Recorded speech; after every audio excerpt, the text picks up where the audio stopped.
Alors vous savez que l'entreprise a été fondée au début des années 60, donc elle a plus de 50 ans, par les frères Gagne.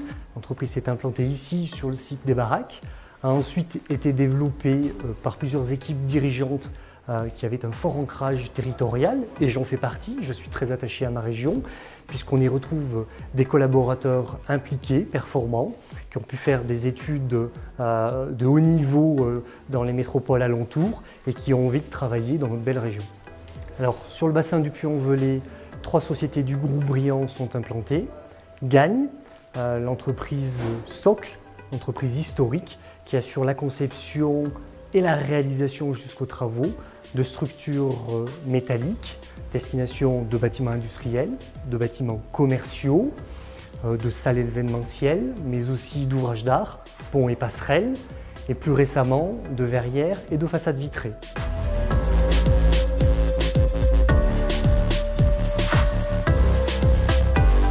Ensuite, une seconde société qui s'appelle France Montage, dédiée exclusivement au montage des structures métalliques.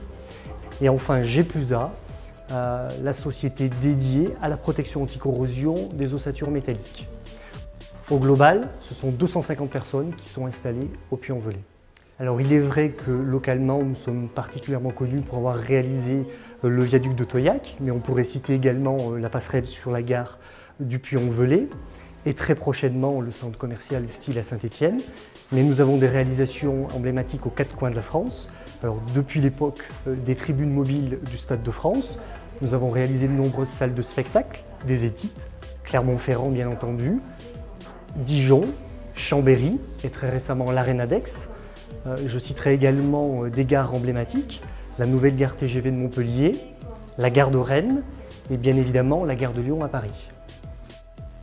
Pour assurer notre développement, nous recrutons des ingénieurs et des techniciens en bureau d'études, mais aussi en conduite de travaux. Nous recrutons également du personnel en atelier pour la soudure et du personnel sur chantier. Au global, 70 personnes, ingénieurs et techniciens, sont sur notre site historique des baraques.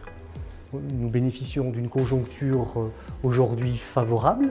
Nous développons donc notre bureau d'études. C'est une raison pour laquelle nous avons décidé d'un projet de rénovation, de modernisation de nos sites des baraques pour accueillir nos collaborateurs.